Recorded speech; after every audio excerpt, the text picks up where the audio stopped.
जालिम मर्द कभी रहम के हकदार नहीं। ये वर्डिंग मेरी नहीं, ऑनेबल सुप्रीम कोर्ट की वर्डिंग है पतियों के लिए। और सबसे बुरा डिसीजन पतियों के लिए यही होगा 2021 का आज तक का सबसे बुरा डिसीजन होगा। एंड तक जिसके 498 केस चल रहा है, जिन पतियों पे जिन पे चलने वाला है या काउंसलिंग चल रही है, आने वाले वक्त पे एंट्री सपेटरी बेल को लेकर, गिरफ्तारी को लेकर ये जजमेंट आपको बहुत ज़्यादा नुकसान पहुंचा सकता है दोस्तों। तो वीडियो को एंड तक जरूर बने रहना दोस्तों। चलिए दोस्तों, नो टाइम पास नो बकवास, सीधा करते हैं काम की बात। मैं हूं हंस। सेकंड बात दोस्तों, कमेंट में नंबर ना छोड़े। अगर आप मुझसे ही बात करना चाहते हो, डिस्कशन में पूरी डिटेल होती है, कंसल्टेशन फीस जमा करके आप बात कर सकते हैं दोस्तों। सुप्रीम कोर्ट ने हाल ही में 2 दिन पहले एक जजमेंट निकाला और वो महिला की पक्ष में गया, हस्बैंड के खिलाफ गया अग्रिम जमानत को लेकर।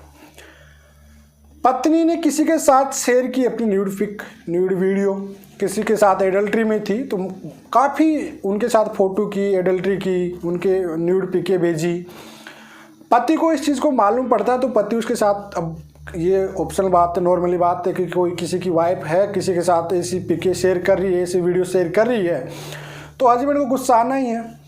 लेकिन इसमें पत्नी ने बोला कि उसके साथ दहेज की डिमांड की गई है और उसके साथ मारपीट की गई है।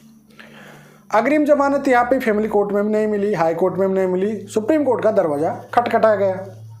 लेकिन सुप्रीम कोर्ट ने पत्नी के पक्ष में ही फैसला दिया है वहाँ पे जाने के बाद भी कि ऐसे जो जालिम मर्द होते हैं वो हकदार, रहम के हकदार नहीं होती। ये वर्डिंग स्टेटस इनका, ये वर्डिंग रहा सुप्रीम कोर्ट का कि जालिम मर्द, जबकि वहाँ पे ऐसी कोई मारपीट नहीं हुई थी, ना कभी दहेज की डिमांड हुई थी। दहेज की तो डिमांड कभी हुई ही नहीं थी इस मैटर में। बस उसने पत्नी के साथ जो मारपीट क्रूरटी की गई थी उस बेस पे उसकी अग्रिम जमानत को खारिज कर दिया गया।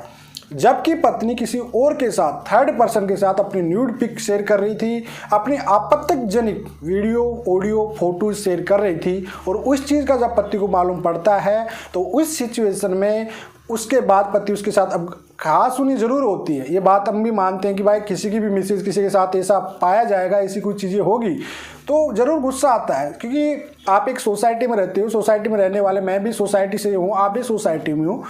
लेकिन यहाँ पे दहेज की डिमांड बिल्कुल नहीं किया उसने। और एक ऑप्शन होता है हर किसी के साथ, हर किसी हस्बैंड के पक्ष में कि अग्रिम जमानत लेंगे ज़्यादा से ज़्यादा। अच्छी बात भी है, अग्रिम जमानत एक आपके लिए सेफ्टी रहती है।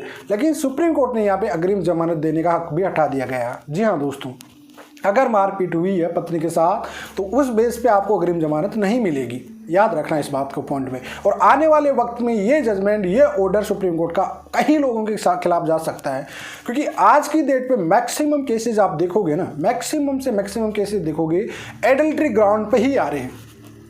एडल्ट्री ग्राउंड हर किसी केस में, एक केस छोड़ के दूसरे केस में आप देखोगे तो एडल्ट्री के ग्राउंड बहुत आ रहे हैं।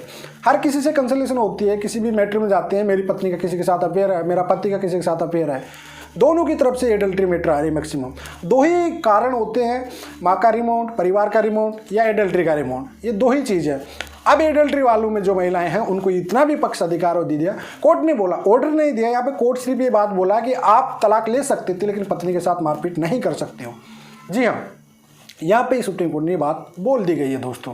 मतलब 6ठा जजमेंट आ चुका है, 6 तारीख, मतलब 6 दिन में सुप्रीम कोर्ट ने तगड़े वाले जजमेंट दिए हस्बैंडों के खिलाफ। पूरे ही जजमेंट हस्बैंडों के खिलाफ आ रहे हैं। कोई जजमेंट अब क्या बता सकते हैं यार, होने वाले सुप्रीम कोर्ट इस तरह के दे रहे हैं जजमेंट कि भाई उसमें तलाक की, ऐसी केसेस में तलाक होना चाहिए, इनमें रहम की बात कहाँ से आ गई। और एक जालिम मर्दों के लिए एक वर्ड बोला जा रहा है जालिम, जो कि एक सुप्रीम कोर्ट है, देश का सुप्रीम कोर्ट है, वो मर्दों को जालिम बोला जा रहा है। जबकि उस पर क्या बीती होगी। आप एक सोसाइटी में रहने वाले हो, ठीक है, हो सकती है तानाशाही होती है, लड़ाई बीच में हस्बैंड वाइफ के बीच में होती है, किसी का भी एडल्ट्री, देखो पति किसी के साथ एडल्ट्री में तो पत्नी को भी गुस्सा आएगा बहुत ज़्यादा, जायज़ बात है, ठीक है। तो उसी प्रकार से उसकी वाइफ ने किसी के साथ एडल्ट्री इस तरह की न्यूड पिक भेजी होगी, वीडियो भेजी होगी, तो ऑप्शनल उसको भी गुस्सा आया होगा, ठीक है। कुछ ना हाथापाई भी हो गई होगी, मान सकते हैं, क्योंकि इस सिचुएशन में हर कोई भी कर सकता है, अपने आप पे कंट्रोलिंग नहीं हो सकता, आउट ऑफ कंट्रोल हो सकता है, लेकिन उसके बाद एक सुप्रीम कोर्ट के पास भी जाने के बाद भी उसकी बात को बिल्कुल नहीं सुना जाता है और उसकी जो अग्रिम जमानत की एक उम्मीद होती है उसको भी खारिज कर दिया जाता है दोस्तों। जी हाँ दोस्तों, तो यहाँ पे ये डिसीजन आपके खिलाफ जा सकता है आगे चलकर आने वाले टाइम में भी, क्योंकि जो मैन आपके पास पावर होता है कि 498 में चलो ज़्यादा परेशान करेगी पुलिस तो हम एंटीसिपेटरी बेल ले लेंगे, लेकिन ये ऑर्डर के अकॉर्डिंग आज के डेट पे क्योंकि महिलाएं इसका यूज करेगी जम के, और इसमें आने वाले वक्त में आपको सतर्क होना पड़ेगा, सावधान होना पड़ेगा दोस्तों। आपको प्रॉपरली इन्वेस्टिगेशन कराना पड़ेगा, आपको सब कुछ स्टेप टू स्टेप करना ही पड़ेगा, नहीं तो आपके लिए दिक्कत क्रिएट कर सकता है। ये बहुत ही खराब जजमेंट है मेरे अकॉर्डिंग तो, क्योंकि एंटीसिपेटरी बोल दी जाती है, उसको बात रखने का सवाल भी रखा जाता है, और उसने बात रखा भी, भाई मेरी पत्नी किसी के साथ न्यूड पिके शेयर कर रही है वगैरह वगैरह, जो भी चीज़ है जजमेंट में डिस्कशन में डालूंगा, रीड कर लेना एक बार उसको। लेकिन मुझे नहीं लगता ये आप लोगों को समझदार हो, आगे खुद भी आप भी क्या ओपिनियन आपका कमेंट में ज़रूर बताना कि सुप्रीम कोर्ट आजकल ऐसे डिसीजन आखिर क्यों दे रहा है, और महिलाओं को इस चीज़ों से बढ़ावा मिलेगा, क्योंकि एडल्ट्री में मैक्सिमम केसेज आ रहे हैं, इससे बढ़ावा मिलेगा। तो दोस्तों आज के लिए इतना ही।